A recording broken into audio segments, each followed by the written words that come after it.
couple of countries, have a couple of beers, and discuss the stadium somewhere in the world and their experiences there. I'm Paul. And I'm Dave. And we are excited to be with you here tonight. Before we get started, please make sure to subscribe to the Stadium Journey YouTube channel, like this video, leave a comment, watch all of our videos. There's dozens there now. We can really say dozens. The official Stadium Journey review of today's venue can be found at our website, stadiumjourney.com, or the link can be found in the comments below. So let's get rolling. Dave, what are you drinking today? Today I am drinking from a craft brewery outside of Ottawa in Van Cleek Hill, Ontario. This is a lug tread, Bose all natural lug tread. Pretty good. It's lighter. I'm not so much into. It's either got to be really heavy or really light for me. So, lug tread. Nice. And I am visiting the Harpoon Brewery today for their Rec League, which is kind of a hazy IPA. It's not an IPA, hazy pale ale. Yeah, because I'm like you. I don't like the heavy stuff. I don't like those IPAs, the double IPAs. This one has kind of got that citrusy flavor to it, so it's a great summer drink. And I think they call it Rec League because, it's a good beer to have after a game or at a game. Is it the kind of beer that you put the those phony Pepsi labels over so nobody knows that you're drinking beer? Oh no, you can smell this. It's got that citrusy aroma to it, grapefruity hints. So, or is that just a Canadian thing? We do that. We used to do that in the 80s. But I don't know. I haven't seen one of those in a long time. Yeah, the ones where you look at them really closely. It didn't say Pepsi on it. It said Pepsi. Or Peppy or something like that. Yeah. Exactly. I haven't seen one of those in a long time. If you were visiting today's destination, we might be drinking an Iron City Lager, or if you were feeling a bit crafty, maybe a Pious Monk Dunkel from the Church Brew Works. I've had one of those. Outstanding. Because today we're talking about PNC Park, home of the Pittsburgh Pirates in Pittsburgh, PA. Before we dive in, let's take a look at the stadium vitals.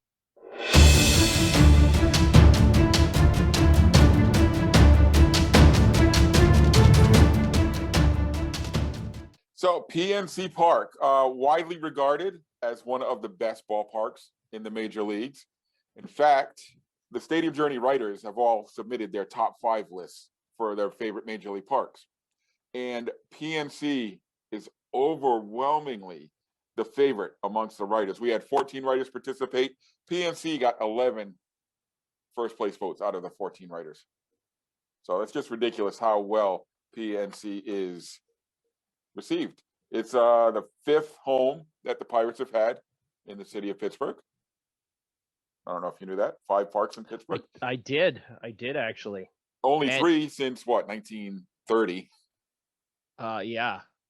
Forbes Field was around a long time. I can't say I was at that one where they kicked it off in 1882. I don't recall that one. Was it Federal Field? The first was Exposition Park. There were 3 different Exposition Parks. They kept flooding and burning down and stuff. Then they played at Recreation Park for a year.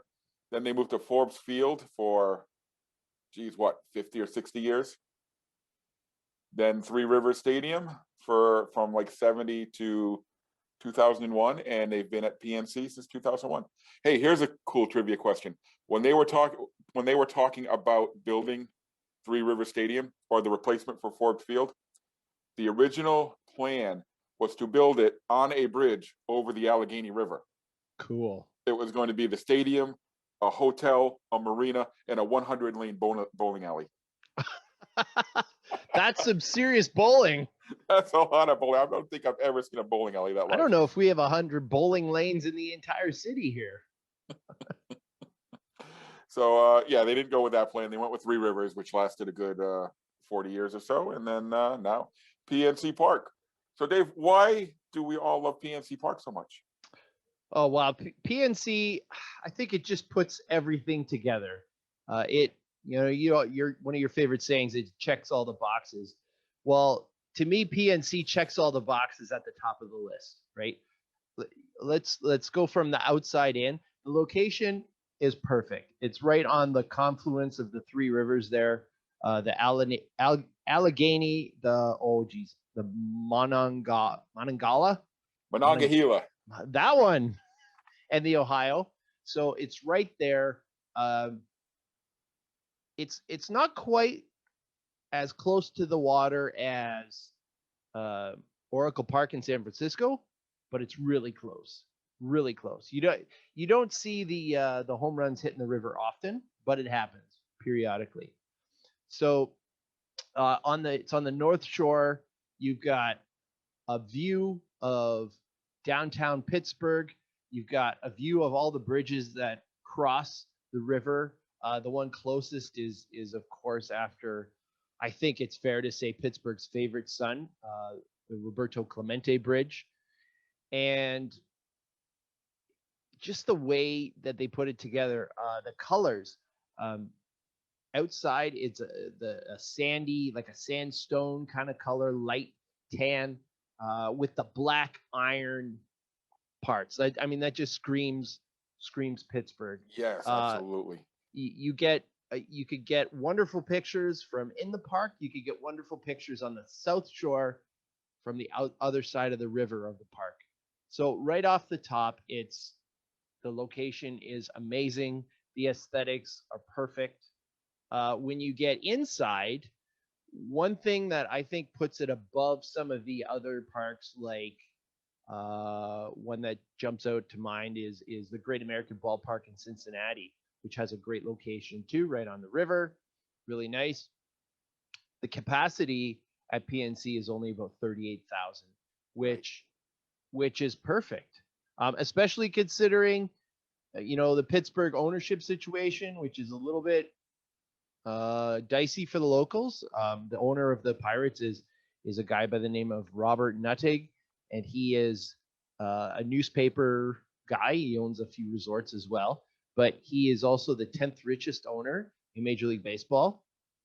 And owning newspapers, huh? That's not going to last. The Pirates do not have the 10th highest payroll, not even close. I've been going for probably 20 years, and in that time they were probably good maybe 3. Yeah, my experience as far as crowds and success of the Pirates is kind of mirrors yours, because I've been there when it was empty. The first time that Pam and I went, the place was empty. We had a whole section on the upper deck all to ourselves. And at one point during the game, she asked me, "Hey, what does PNC stand for?" And I thought about it for a second. I said, "Stands for people not coming." So that was pretty good off the top. But we've also been there for sellouts. I mean, we've gone down there on the 4th of July weekend when the Red Sox were in town, and the place was packed to the gills. And you know what? I loved it both ways. I loved it full. I loved it empty. So right. I would say probably not in the forefront as to what's great about the Pirates is the economic value. According to the fan cost index, it's the 4th cheapest experience in Major League Baseball, and you really feel it. You're talking about you had a whole section to yourself in the upper deck. I've probably been about 10 times. I've only sat in the upper deck once. It's not overly expensive, like to get, like I would probably pay $30 for a ticket and kind of be in that, not immediately behind home plate, but kind of in that next section up. No problem. If I was to buy those tickets in Toronto, they'd be like $130 a piece, right? So, it's very, very affordable experience. It just feels like baseball. We've been a number of Sundays.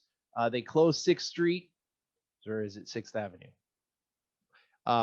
That's right beside. Yeah, that's the street where the Roberto Clemente Bridge goes over the river. Yep. Right.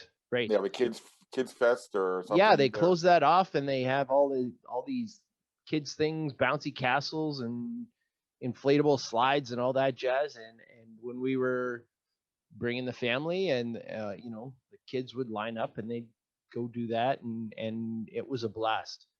Restaurants in the park, right along that on 6th as well.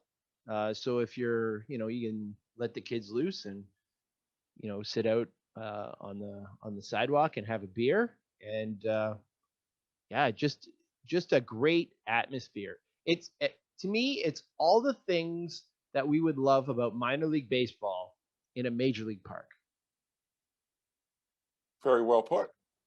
And the stadium honors its history, and looks forward as well. So you've got the statues of Honus Wagner, Mm-hmm. Roberto Clemente, Willie Stargell, and Bill Mazeroski Yeah. that line the different entrances. You've got Manny Sanguillen's barbecue out in the outfield concourse there, and Manny is there sometimes. I've actually had the pleasure of grabbing some barbecue and getting an autograph from Manny. So that's great. They used to have the old Negro League statues there. I don't think those are there anymore. Yeah, that was I wrote the last review that we had published, and that was a big part for me, was that they had a whole corridor that was basically honoring the Negro Leagues, and they had a bunch of statues there. And the last time I went, where is everything? Had to do a little research, found out that the owner had basically decommissioned the area, had sold off all the statues. Was not an overly popular move.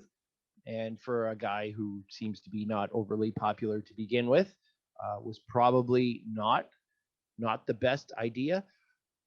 One thing that I would say that I don't really care for is they have this in kind of center field. They have this one pedestal with a bronze statue of Ralph Kiner's hands. Yes, which is really kind of creepy. And it's not something that you can walk up to and look at it. You can see it from your seats. Yeah, it's the hands and the bat. That's it. It's like what happened to the rest of them? Where'd Ralph go? You're good. You're a good franchise, and you got great history when you got a guy like Ralph Kiner, who I believe is a Hall of Famer, and he's not good enough to get the full body. Just the hands. Didn't make the grade, even though he's one of the all-time greats. Well, you were talking about Manny's barbecue, and of course that's going to roll into probably the second thing that just makes PNC a step above. To me, it is the best concession spot anywhere, of any ballpark, stadium, arena, anything. To me, folks in San Fran may argue with you, but yeah, it's a debate worth having. Yeah, you got your Manny's barbecue, you got your pierogies, you got your Quaker steak. You got Mrs. T's pierogies. I pity the fool. T's pierogies, that's correct. They do the mascot race. So in Pittsburgh, the mascot race is pierogies, and they go along with, of course, the Pirate Parrot. But to me, and I think you're in the boat, it's Primanti Brothers. I'm sure there's lots of other stuff there that's awesome, but I'm now in the mode where if I'm going to PNC, it's Primanti Brothers. You're getting a Primanti Brothers sandwich. Let me tell you a little story. Let me tell the listeners a little story. First time we went to PNC Park, and Dave, you've heard this story. I know you've heard it a million times probably. First time we went to PNC Park, I was that mindset. I had to get a Primanti Brothers sandwich. So I went and I bought one, went to my seats. Pam didn't want one, so I just got the one for myself. She was up at the seats. So I said, here, hold on to this. I'll go get us some drinks. Went back to go get a couple beers or sodas. When I came back to the seat, sandwich was gone. She said, I wanted to get a bite just to try it, and it was so good I didn't stop. Yeah, that's a huge stop for us. Wherever I can find one, we'll go. Right. I think Grove City is about halfway between Erie, Pennsylvania, and Pittsburgh, and there's a big outlet mall there. So that's our kind of outlet stop when we were able to cross the border and make an outlet stop. That's our outlet stop, and there's a Primanti Brothers right there, and that's. You go shopping wherever you like, dear. I'll be at Primanti Brothers. No doubt. We're the same way. Whenever we're passing through that area, we've got to find a Primanti's. But if you're in Pittsburgh, Pittsburgh is a really sneaky good city to visit. It doesn't get a lot of love, but there's a lot of good, solid stuff to do. The ballpark is right down near the convention center and the Science Museum. So if you're there with some little kids, the Science Center is lots of fun. We went there one time. We had our teenagers with us. It was a little below their level, but they still managed to have a good time. If you're a foodie like myself, when you visit, hit up the Strip District. Oh my God, you could put on 10 pounds easy in the afternoon. You've got the original Primanti brothers down there in the Strip District where we've been. You got it. It's like a mecca if you really like Primanti sandwiches. You've got DeLuca's breakfast. You've got Pamela's breakfast, which is really good. The last time we were in Pittsburgh, we went to Church Brew Works, an old church building, an old Gothic church that they've converted into a brewery. Fantastic food, fantastic beers. So, and what Kennywood is in Pittsburgh, isn't it? Is that still open? Yeah, yeah. One of our first road trips when Cam and I got together was Pittsburgh. Says, you know what? Let's go to Pittsburgh. I was like, Pittsburgh, really? And we had a blast. You've got the incline and those old cars that go up the hill really, really slowly. The funiculaire. Yeah, you get that. In Quebec City, it's called the funiculaire, but I don't it's know not called that in there. Pittsburgh. It's called something else. It's the Duquesne Incline. I know that. Right. Yeah, there's really a lot to do in Pittsburgh. So, and if you're not, Pittsburgh's kind of a funny city. It's not one that you can traverse on foot easily. Like the downtown area, like where the Penguins play, very, very hilly. mm-hmm. However, on the North Shore, it's not too bad. It's pretty flat, just on the other side of the river as well. So, and you know what's funny? When we're looking for sites to replace Forbes Field.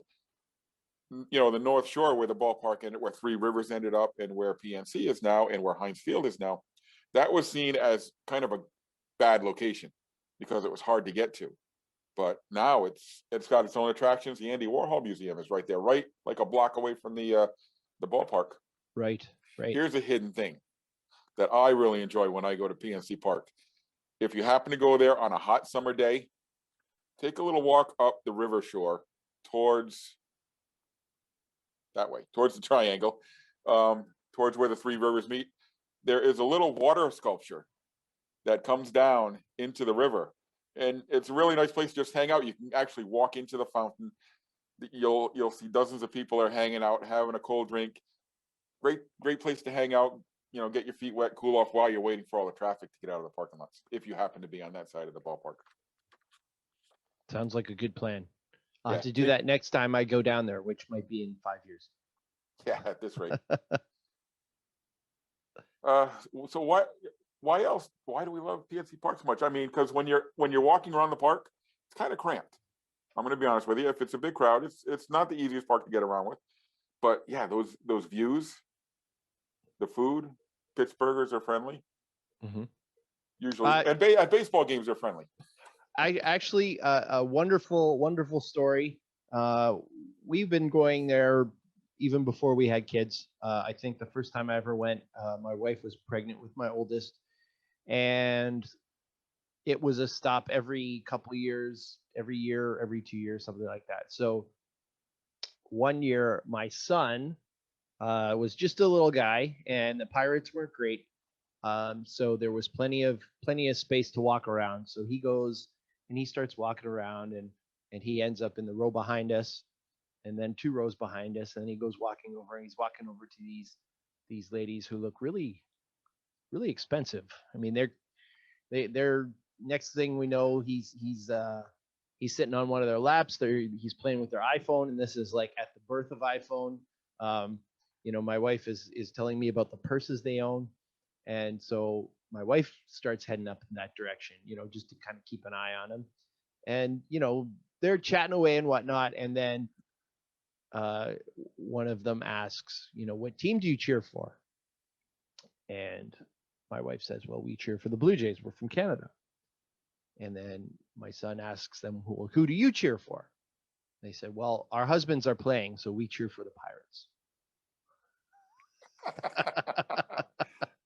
Fantastic. And you know what? That really is not atypical of your average Pirates fan. They're really friendly and accommodating. I remember having wonderful conversations with the elevator attendant one day as we were going from the lower deck to the upper deck. So yeah, everything about PNC Park to me makes it my favorite place in the major leagues. And we hope it's one of yours too. So that's our look at PNC Park. Join us again for the next Obstructed Views. Cheers.